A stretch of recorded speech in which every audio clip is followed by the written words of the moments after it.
Next up, let's queer up travel. Surveys from the LGBTQ plus community indicate we are looking forward to getting out of the house. In fact, these surveys show that travel is the #1 activity we missed while in COVID-19 pandemic. Tonight, we bring you two of the most popular queer people talking about LGBTQ plus travel. Karl and Daan from the Couple of Men travel blog are tonight's experts on travel. More than 500,000 interact with these two in this incredibly popular blog every month as they document their travels to more than 50 countries across the planet. And of course, no self-respecting LGBTQ plus travel expert could possibly miss the gayest place on planet Earth, and that is Miami, Fort Lauderdale, and South Florida.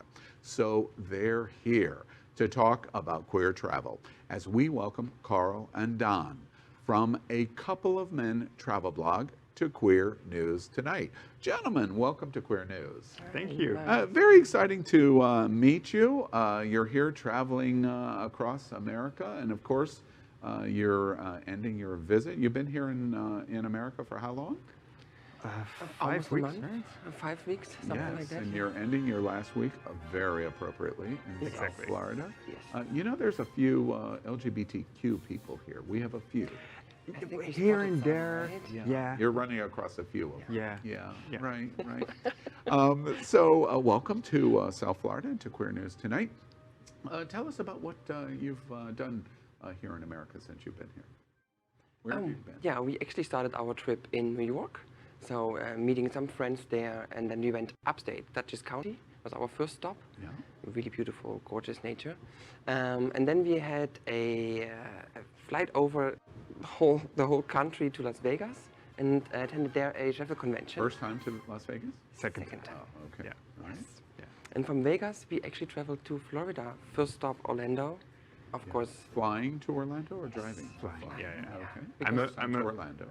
second time. I'm a very big Disney nerd, so I love theme parks, and so we did Universal Studios and Islands of Adventures and all the Disney parks, and it was amazing. Yes. Now, Karl, you're German, Yes. and Daan, your partner, Dutch. Yes. Yes. Tell us your perspective of the American LGBTQ community. You're just now getting started through this week here in South Florida, but how does the European LGBT differ, same for American LGBT? What are your reactions as you travel? It's so diverse. Yeah. Yeah, it really. I mean, the U.S. is such a big country, so there's so many different places, and of course, there's so many different, you said, like groups or Communities, communities right? that we're meeting with. So it's very diverse. I would say maybe Americans are a little bit more outspoken in a way. You talk too much. I didn't say it.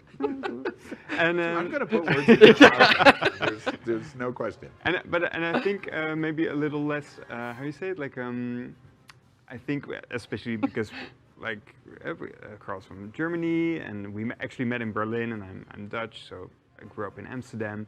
I think we're a little less shy on parties maybe than some Americans. Yeah. Tell us a bit about your blog, Couple of Men, a very masculine blog name. Your partners. How can you possibly stand each other for all of the time that you do and traveling together have and no working idea. together and living together? How do you do that? That's I think the secret of our relationship to stay together for 8.5 years, that we actually can do that, and I'm really appreciating that it doesn't matter how long we are together, we can always be together. And yeah, you know, we started the blog started actually as my personal blog, as something about my travels before I met Daan, and then it turned into, we started to share our experience as a couple, and people reacted on that very much. It was something like people needed this information out of a couple's perspective, and that's changed our way of working, our way of blogging, and yeah, we are really proud of that we can be together and show where we can be together, how we are in the world. Yeah, interesting, and of course, travel helps smooth out everything. It makes everything more interesting when you're traveling. Tell us a bit about LGBTQ in the travel world. You're out there ahead of most people, and you're back to telling our community, get out there.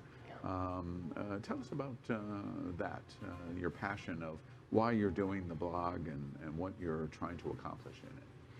Yeah, I think the main reason is to give people an inspiration of where they can be queer on the road and in the world, and how this, changed over the years. I mean, I just always we have this good example when we went to Portland Pride a couple of years back, and it was for us a completely new experience. So many trans and queer people compared to in the past. It was more like gay men, and how that changed. And you were seeing more diversity. Yes, in your travel. yes, definitely.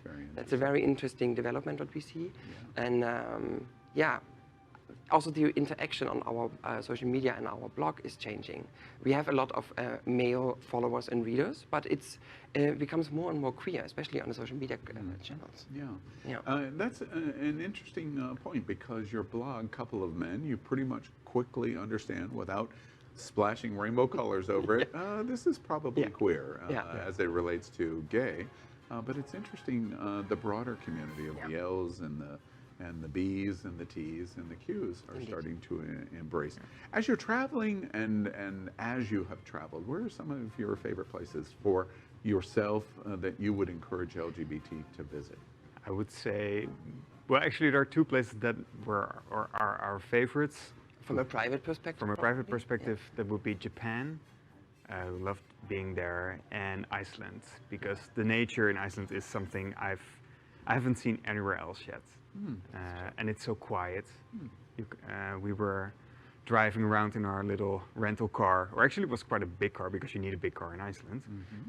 But it was, just amazing. And Reykjavik, or? We actually did a whole island tour. So we rented the car and with a tent, and we actually camping. You went all the way around? All the way around the whole island, yes. Wow, that's and camping, that was another level of being together and traveling as a couple, because he is really not into camping, and I love camping. So, you know. And, did you do the Blue Lagoon pools? Yes. Well, actually, we didn't do the Blue Lagoon. We did the Blue Lagoon in the north, which is a smaller one, but which is also beautiful, a little less known. Two interesting choices, because Reykjavik and Iceland in general, I think the total population in Iceland is like 300,000 people. And there's like 300,000 people in one block in Tokyo. Oh, yeah. So it's interesting like that your interest was this to this. Why Japan? Because... Okay, first of all, it's a Disney park. There are two really it's Tokyo Disney. I'm so disappointed. I know. For the entire rest of the interview, you sit silent, and I'm going to talk to Karl. It was the first reason, and second one is that we just love. Also, we really love Ghibli, the Ghibli movies.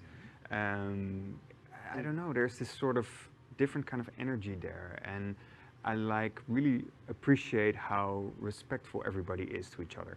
They might not be as respectful in their mind to each other, but for this way they are. And I think in the West we actually could learn some things about not always to have to say everything that you think, and just sometimes keep it for yourself. I'm curious, in all of your experiences in traveling, doing this blog, Couple of Men, and traveling across the world, many people that in our community that haven't traveled well may do it out of fear in traveling. What would you say to them in terms of getting out in the world and being concerned about how they'll be perceived as LGBTQ? Go for it. Generally speaking, you can have negative encounters even in front of your door, your home. You know, even in Amsterdam, unfortunately, it still happens that gay or queer people getting beaten up, for example. So that should not be a reason to not travel and not educate yourself and not get in touch with local communities while you are traveling, because that's what broadens your mind and gives you inspiration to think over how you live and what you're doing and the way you are living. And I think this is something, the more and more we get input, we also learn to appreciate the little details in our lives. And that is something that I take really with me from every trip, from every country we are traveling It's to. an interesting observation.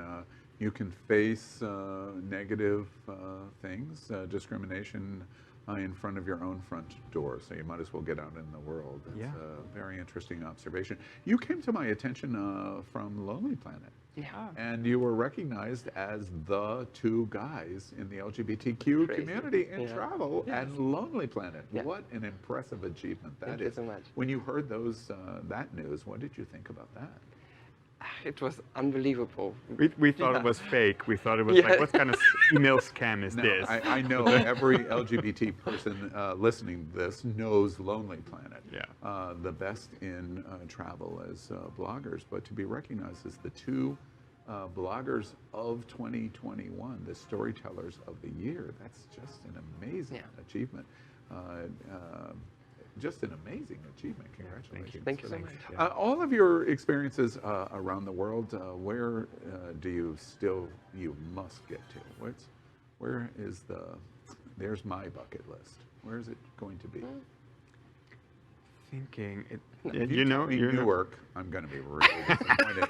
In Lonely Planet's Storytellers of the Year, where is it going to be? I would love to go to New Zealand. That's really on my favorite place on the planet. New Zealand.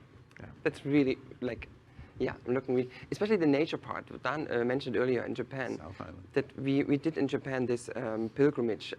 We actually hiked over the mountains for a couple of days and stayed in private family homes. And this connection to nature, I think in New Zealand, I'm expecting something similar. And similar, beautiful and white. And the mountains are beautiful. You've seen Lord of the Rings, of course, and that is exactly the way it looks. The fjords, the Southern Alps, the people. It's a magnificent place. And your bucket list is? Actually, I wanted to say New Zealand as well, but I'm also never been to Ireland, which I think would fit me quite well. So like a 40-minute flight and you haven't done it. Yeah. Okay. All right.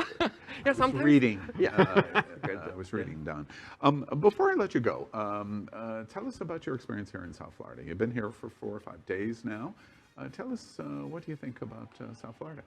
Is this your first visit? Yeah. First time. South Florida, Very good. yes. I did not expect how huge Miami would be. It's a yeah, massive unbelievable. and so beautiful, and we love the beach and the water. It's like this blue water that you can see through, and it's warm when you swim. And it's The first day we did like a bike tour to South Point, and we couldn't resist to just drop everything we and had to just go into the water, and it was like perfection, and that was our first impression. You know, Europeans, LGBTQ community that come, the Port of Miami is the #1 visitor source for LGBTQ in the world.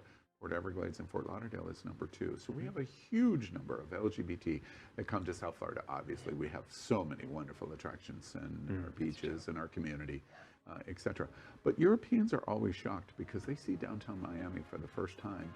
And they don't realize in the entire Western Hemisphere, in terms of a skyline, Miami is #3 behind New York and Chicago.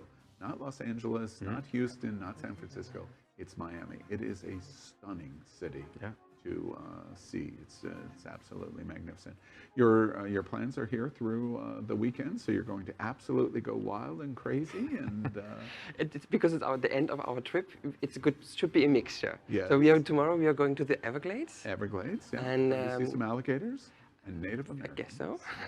Yes, so you're going to see more alligators than you can possibly imagine. Beautiful. And what else are you planning to And see? on Drag queens, alligators and drag queens. we heard we are going to see some drag queens. Yes.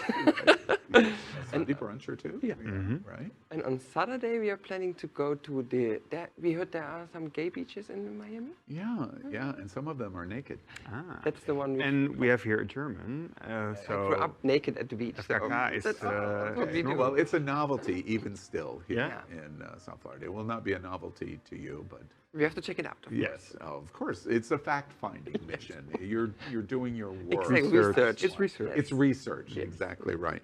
Well, Karl Daan, a great pleasure to meet you. Everybody, you must check out their blog. Coupleofmen.com is their website. They're here in South Florida and Miami all of this week. Pleasure meeting you. Get to New Zealand and make sure you say very, very good things about South Florida, especially this little television show that you were on here. Tell your European We will friends. make sure about Yes, this. exactly.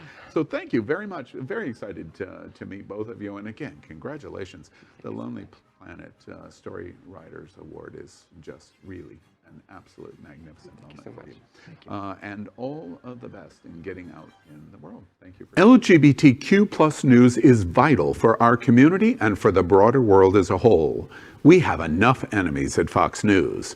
Tucker, Sean, and Laura are loud. We need passionate allies. Happening Out Television Network, Queer News Tonight, and It's Happening Out are literally out of the closet and into the headlines. Our community needs your support. Like this broadcast and subscribe now to ensure the growth of the entire LGBTQ plus community.